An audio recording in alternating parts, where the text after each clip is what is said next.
Session Lee, Callum Ilott told me this morning better than yesterday. How would you describe qualifying? Yeah, car felt good. We need to see what we missed really. It felt good. It was a good lap. I guess it's just super tight and yeah, difficult to transfer. Tough group. We did improve a lot compared to yesterday. I'm sure others did as well, and it's a game of catch-up really. We've talked about how difficult it is with 27 cars on the track, but even with 13, tough to find a spot? Not really. I mean, you've got to get your space, and you've got to change to what the others are doing. I didn't find that too difficult then. It's just tight. That's the thing. Thanks, Callum. Marty? Yeah. We were really happy, and then today in the morning session we felt like the car was not as good, so we went back a little bit to what we had yesterday, and it felt a lot better. I think the car was pretty nice to drive, but just missing a few tenths, so we need to look at that. Yeah, disappointing, but yeah, it is what it is. Traffic has been a topic this entire time. Was it an issue for you in this session, and will it be an issue as qualifying goes on, Marcus? No, I think when we split it up like this, it's not a big issue. It's worse in the practice session, so I can't blame traffic this time. I think we just lacked a little bit of speed. So, but still, you know, we're still not too bad. You know, we're in the mix there in the middle of the field, so we can still have a strong result tomorrow. Marcus Ericsson fails to make the Firestone Fast 12, Dave. David Malukas did not either. Marty, what were you challenged with out there, David? I mean, we've been struggling with the car this entire week throughout the practice sessions, and you know, in the practice too, we thought we were going in the right direction, and it was going downhill. And you know, unfortunately we even tested here beforehand, so, and we were kind of close to the Penske guys at the test, so we thought we were going to come into this weekend pretty good. And I don't know if it's just the weather or what, but we've kind of had our heads a little bit loose this time, and the car's been, let's say, fun to say the least to drive out there. And it's just trying to keep it underneath me. But yeah, we have more work to do, and now we just have to focus on how the car's going to react in a race. And a fun car's why you need those fast hands. Kevin? So laps there, where was it lacking in the end? Something quite strange, I don't really know. We had an all right run with our first set, and we put the second set on, and we just seemed it wasn't there. So we need to just go and analyze why. And strange, definitely wasn't thinking that's where we were going to end up. Sorry that happened. Let's talk big picture on the season. When the company has such a good weekend like they did at Long Beach 1-2, how much does that motivate you, and how much do you have to manage your expectations as a driver? For sure, you know, we want more and can do more. You know, we had an issue in qualifying there where we're looking fairly strong. So, you know, the team have very good cars. I have full support with my team and the 29 crew, you know, Michael, JF, you know, and the new ownership. So I feel very well supported and ready to go get some good results. Good time to be with Andretti Autosport. Marty? And start 14th. How much was traffic a factor there for you? Seemed like a lot of guys. I didn't get bit too bad. I had to back off on my first lap, but I think that was probably going to be one of our better laps. So I probably should have just pushed through it. But looked like there's a lot of cars in front of me. I wanted to make sure I was set up for that second lap. But yeah, no, I mean, such a strange place. I had never qualified well here. I've never been in the Fast 6 here ever. You know, we were a little loose, but the balance felt okay. It felt like we should have transferred, but unfortunately, yeah, we didn't. Have to look at what went wrong and why we were so slow, but we shouldn't be getting knocked out in round one. So talk about how tough this place is to pass. You had a lot of experience with that last year. Can this race be a podium day when you start 14th? Well, we restarted 20th in the last stint and got up to 7th, so you can pass if you have the car. Car feels good on used tires. I guess we'll see more of that tomorrow. Yeah, that's really frustrating. We shouldn't be getting knocked out like that, but it is what it is. We can run from there. There's a lot of different strategies tomorrow, 2-stop, 3-stop, but see what we can do. You can hear the frustration for Colton Herta. He'll start 14th tomorrow, Kevin. Marcus Armstrong was very close on pace to being able to advance. You were 7th on time, but you're penalized, so you're going to be starting near the back for impeding Christian Lundgaard. Did you know he was right behind you? We're going to see it again as you're warming up your tires, and that's the rule in IndyCar, which you're still relatively new to. Yeah, but we're both on our warm-up laps here, so okay. I'm not exactly sure what he was hoping for because it's our first-time lap, but yeah, they just told me now, so I don't know who I can speak to about that, but I just think that there was a car in front going fairly slowly as well because we're on our warm-up laps. But nevertheless, we didn't progress. I think we were fairly close, but yeah, I made a mistake on my last lap, so we didn't get a second proper lap. But yeah, it's a shame, huh? Well, one thing is this race does open up some options, and from starting in the back, there's nothing to lose. So where are you on pace? This is the first time you've gone to a track you've been to before. What can you get done tomorrow? Yeah, exactly. From what I've seen so far in IndyCar, anything's possible in the race. So it's definitely not over, but we should be starting way higher up. Yeah. All right, thanks, Marcus. Dave. The good news for Agustin Canapino was that he had laps in testing here, so you were a little bit used to the track. How was that qualifying session for you? Good. Honestly, I'm pretty happy with the session. I was suffering problems on the practice with my car with the understeer, but now we did a lot of change on the car, and I felt much better. So I'm happy with the qualifying. I will try to do a good race tomorrow. As a rookie, are you ready to be more aggressive at this track now, this weekend, do you think? Yes. In this track, I can push more because I have any walls in front, and it's not an oval. So it's the first time I can push, try the braking points. That is my big problem at the moment, the braking with the car. But step by step, and today it was a good qualify. We need to improve our car like a team, but not bad for the first time in Barber. I would agree, not bad. Now, your voice on the radio is Ricardo. Do you like him to push you? Do you like him to be quiet? What do you like? Middle, in the middle, yes. He's the boss, right? Yes, because Ricardo is talk a lot. But I asked him talk me in English to learn and try to stay quiet. It's interestingly, actually, Ricardo told me this is the first weekend they're going to go English only and try to work on it. Remember, Agustin's only been speaking the language for a few months. I like it. I like his approach. He's taking this and very Lee, seriously. and the idea is that they are going to help the two teams work together better that way because everyone speaks English. You know what I mean? Yeah, very good. By a couple tenths or so of advancing. What are you looking for? How close are you? What kind of progress are you making? Honestly, the car felt pretty good in quali. We're just missing some rhythm. I felt like I gave it 100%, felt pretty good about the lap, but it's just a tick too slow. So we keep working, we keep pushing, and you know, it's so competitive right now that a tenth makes a big difference. But yeah, I felt you can't be disappointed with the effort we gave it today. Talking with the team owner, Michael Schenk, today, and he's kind of reminding everyone, hey, this is a process. Let's just keep getting better. What's kind of the feeling? You're a leader within the team. What's the message to everyone to get ultimately, as soon as possible, where you want to be? Well, you know, it is a process, and it's 27 cars, a really competitive field with McLaren here that's got 3 cars. We've got Penske with 3 and Ganassi with 4. So there alone is a lot of cars to beat. So you're fighting against top teams, but they cover half the field. So obviously it's our job to do better and obviously try to beat these guys. It's the goal. But yeah, it's a process. And as you see, I feel like today was our 100%. It's just enough for P8 in our group. So got some work to do. And like I said, we just keep pushing forward.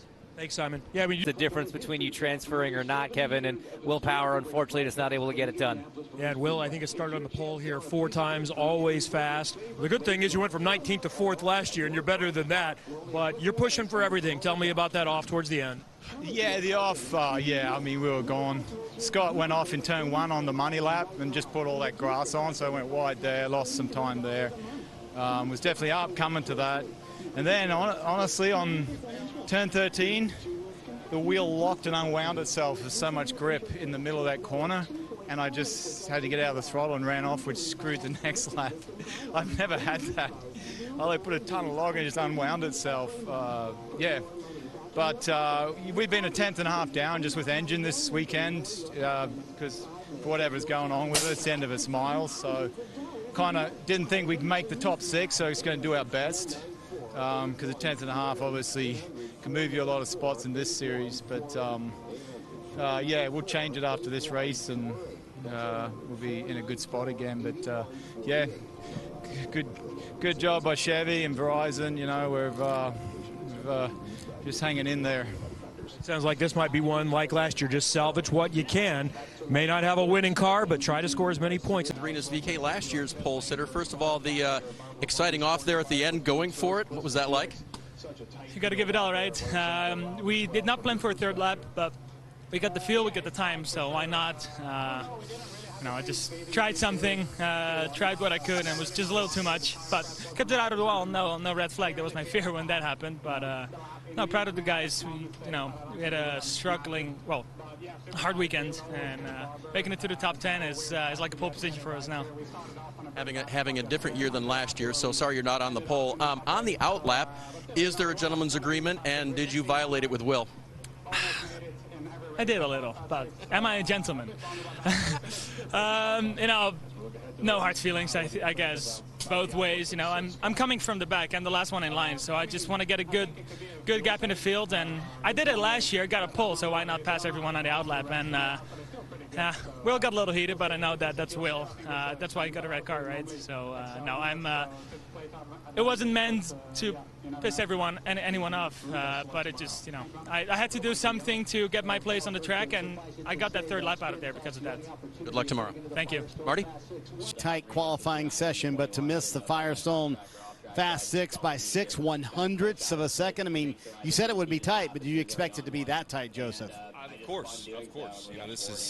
This is how it shapes up. I'm frustrated and annoyed, mostly at myself. I felt like the car was really phenomenal. There's nothing wrong with our PPG car. It's just it's disappointing to not transfer. I tried something different on my warm-up and probably wasn't advised. I mean, now looking back on it, I would do it differently in hindsight, but it just is what it is. But we got a fast car. You are a three-time winner here, Josef. Starting 7th, can it be done from there? 100%. All right, you can tell the frustration. And he said, Kevin, it's with himself. Predicting where things might end up before qualifying, he said, we're hoping for more, but we're probably about 8th right now, and that's where you end up. What do you see? Yeah, I think there was actually more potential than that. Looking at Q1, we're pretty strong, and in Q2, I don't know, it's so sensitive with tire warm-up, and I just didn't really feel like I had it in me or the car. Like it wasn't going to come. So I did a decent lap, but it wasn't enough. Obviously, been close to the Fast 6 now 3 times in a row, so a bit bummed about that. But honestly, where we started yesterday, I'm pretty happy to be P8. It's a good spot, and I think if it's a fuel save tomorrow, it could be to our advantage. We're normally pretty good with that. So, yeah, let's see. You never know, but yeah. Not too bad. And you guys were one of the teams that did not test, so I would say this, you've made the most progress. You actually were slower on the alternates yesterday, so a big step ahead. For sure. I think, my team, Aaron McLaren, always does a good job kind of, when unfortunately you have those weekends sometimes when you roll out, you don't really feel like you're in it, and I think we did a really good turnaround from yesterday, and, we're there. It's super tight. It's a couple of tenths, but, yeah, really good job from them. Let's see where we can end up tomorrow. Thanks, Felix. Felix Rosenqvist starts 8th, Marty. All right, so walk me through leaving pit road on that final sticker run. It was just a dumb mistake, to be honest. Wish I didn't do that, but Brian was on the radio. It was like, hey, you got the 21 behind you. He's pushing hard, and I didn't know if that meant out of the pits or down pit lane or on the front straight. So I saw him in my rearview mirror and felt the need to push to make sure I didn't impede on him, because that will cost you the session right there if you impede on him. So ended up spinning, taking a strake off of our car, which hurt our downforce and destroyed our session. But we felt like we were going to be right there in the Fast 6. I'm glad one of our cars is with Romain. I think he's going to be able to fight for the pole, because we made a huge rebound from practice where we were kind of outside the top 12 most of the time. And we're 23rd in practice 1, right? We didn't get a lap on reds, but we're still 23rd. And to be in a hunt for kind of going for the pole once again, that was our feeling.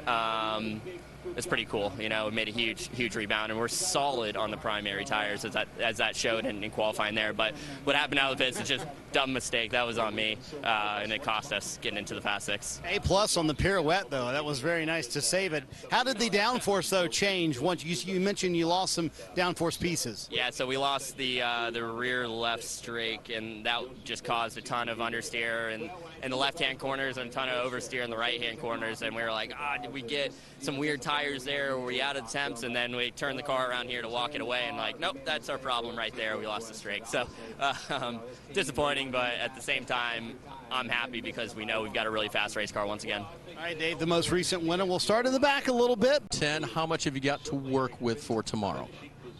Yeah, a lot. I mean, it's really disappointing. We thought we had a pretty easy top 6 car and made a change there. You know, it's so close. You always have to kind of adjust to the track and the evolution. And just made the wrong change. But I think the 7-hour McLaren Chevy's been good all weekend.